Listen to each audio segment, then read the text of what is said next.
Imagine a classroom where 9-year-olds program robots and another where teens apprentice with artisans, mastering ancient trades. In Finland, students have short school days and little homework, yet excel academically. In South Korea, students endure long days and intensive tutoring. These are real daily realities, each a unique answer to the question, how do we best prepare our children for the future?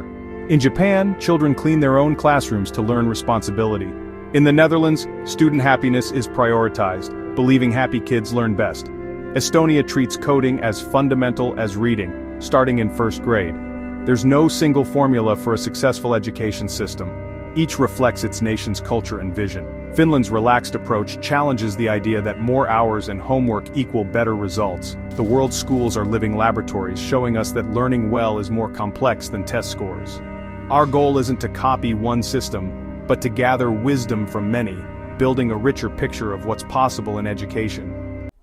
To understand today's schools, we must look to the Prussian model of the 1800s. After defeat by Napoleon, Prussia created a system to produce disciplined, literate citizens, compulsory education, age-based grades, and standardized curriculum. The aim was obedience and efficiency, not creativity or critical thinking. This model spread worldwide, shaping schools in Europe and the US. But what worked for the industrial era now often stifles innovation and adaptability. Our schools were designed for a world that no longer exists. The real challenge is to rethink education's foundations for a future that values creativity and problem-solving. Every 3 years, PISA rankings spark global debates about education. Finland, Singapore, Japan, and South Korea top the charts, but their methods differ wildly. Singapore and South Korea rely on intense pressure and long hours. Finland emphasizes play, equity, and trust in teachers. Estonia rebuilt its system with a focus on equity and technology, proving that size and wealth aren't prerequisites for excellence. PISA scores show what's possible but not how or why success happens. High achievement can come from both high pressure and relaxed systems. The real lesson: cultural context matters, and copying another country's model rarely works. PISA challenges our assumptions and broadens our view of what great education can be. Excellence isn't a single path. It's a spectrum of approaches. The conversation must go deeper than numbers to understand true educational success. What conditions help the brain learn best? Motivation is key. Self-determination theory says we learn best when we feel autonomous, competent, and connected. Finnish schools nurture these needs, giving students choice and ownership. In contrast, systems focused on high-stakes testing often create extrinsic motivation. Students learn for scores, not curiosity. Short-term gains can lead to burnout and loss of genuine interest. Chronic stress, common in high-pressure systems, impairs memory and creativity. Some top PISA countries report low student happiness, showing the cost of academic pressure. The best environments balance challenge with autonomy and community. True success means students thrive both academically and emotionally. What is the ultimate purpose of education? Is it to create workers, transmit culture, or foster critical, creative individuals? Socrates saw education as self-discovery. The Prussian model prioritized state needs.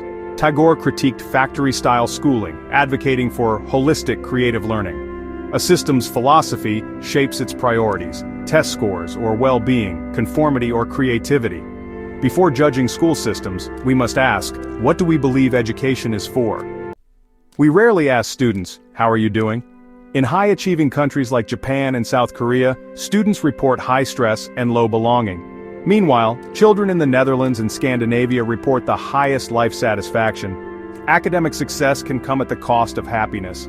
A Shanghai student's day is packed with study and tutoring. A Finnish student enjoys freedom and support. These stories remind us schools shape mental health and social skills, not just academics. Prioritizing well-being is a deliberate choice, creating resilient, well-adjusted learners. Listening to students is essential to understanding education's true impact. What do top school systems have in common? 5 pillars stand out: teacher quality, equity, autonomy, well-being, and real-world relevance. In Finland and Singapore, teaching is highly selective and respected. Equity ensures every child, regardless of background, gets a quality education. Autonomy empowers teachers, schools, and students to innovate. Well-being is integrated into the school day, supporting mental health. Learning connects to real life, through apprenticeships or projects. These pillars create robust, adaptable systems. Excellence is built on deep structural commitments, not quick fixes. Test scores don't capture the full value of education. The unseen curriculum shapes character, empathy, curiosity, and resilience. In Japan, cleaning classrooms teaches responsibility and community. Project-based learning fosters collaboration and communication, skills vital for life, but hard to measure. Moral and ethical growth happens in daily interactions, not on exams. Focusing only on academics risks creating emotionally barren systems. Great schools nurture well-rounded, compassionate citizens. Academic excellence matters, but it's not enough. Which country has the best school system? It's the wrong question. Excellence isn't a model to copy, but a process of adaptation and holistic development. The best systems broaden our definition of success, balancing rigor with well-being. They prioritize adaptability, critical thinking, and lifelong curiosity. Teachers are respected and supported. Equity is non-negotiable. Autonomy and real-world relevance make learning meaningful. The goal isn't to win global rankings, but to nurture humanity. The best school excites children to learn, discover, and connect. Our challenge is to build systems worthy of our children's potential.